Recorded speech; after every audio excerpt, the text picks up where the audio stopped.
So the thing that is rattling around in my head, I got to now take a look at this story about this lawsuit.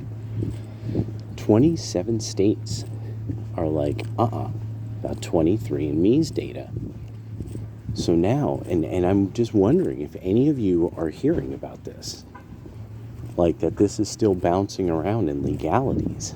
And now it's, no, this is serious information on people. You know, like, it's kind of the first, I haven't heard of a lawsuit or this area of law being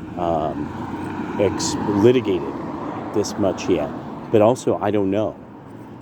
And this is now what Mike Pondsmith, he sort of called this one, but I didn't really see it this way, is that you have actual, real,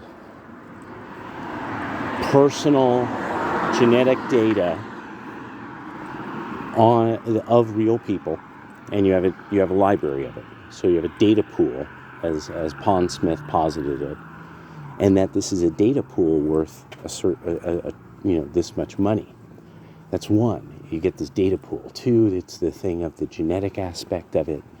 But the part that hit me that I was thinking about is eventually there's theory about, because of biological chips and proprietary types of biological chips, and everybody has seen this before in sci-fi, in video games. This is something that will happen where you sort of upload something like a liquid, and it has information encoded, but encoded in something like some, chemical, proprietary chemical methodology that so you could experience the information or download it or something like that, or that just to upload it to, say, an organoid, that rather than it being code, that the organoid digital code, digital?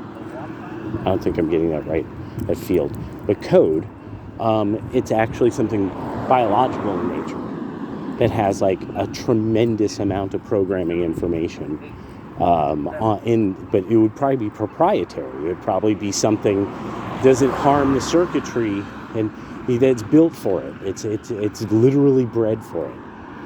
This artificial form, and it would just be taking something that already exists and using it in just a different way.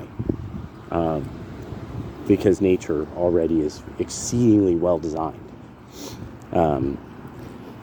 We just don't use our capacities to their fullest. Anyway, this is something I was thinking about. And then there's that. I just saw, I've got to look at it. I was waiting to see more and more of these pop up. So there's more and more chemicals that are coming out on the market that everyone's realizing, like this is this or that kind of wonder supplement. I have liked methylene blue. I found I'm actually a bit sensitive to it in regards to, somebody said what it will give you is actually kind of energy, but not the attention. So so you'll get this sort of burst of clear-headedness and attention and stuff, but then eventually it's that I can't believe, not chromosomes. Oh, the words escaping me at the moment. But the batteries in your cells, that those are running real hard, and that you'll feel jumpy. Like you'll feel not on edge, but you won't be able to sleep. And even sleep aids won't really work properly. I'm actually kind of surprised. I'm also impressed at the effectiveness, honestly, from the history of supplements I've seen.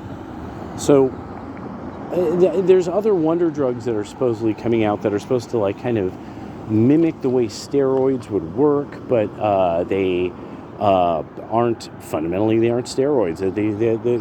All these chemical workarounds, and more as the Human Genome Project, has progressed, finding out like, oh, this is actually like what makes, this is the chemical that makes this or that happen.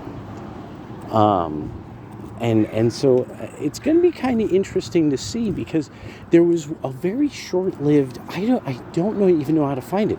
It was a type of graphic novel. Actually, Nietzsche, I would not be surprised if you knew what this was.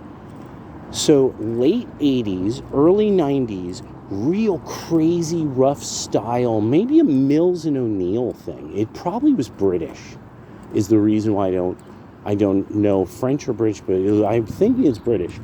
But it was like these like it was very Warhammer 40K in its basis. It was some kind of graphic novel of these sort of monstrously cyberized people, but it also had to do with like chemically altering soldiers and stuff, and it was these just gigantically monstrous looking cyber soldiers.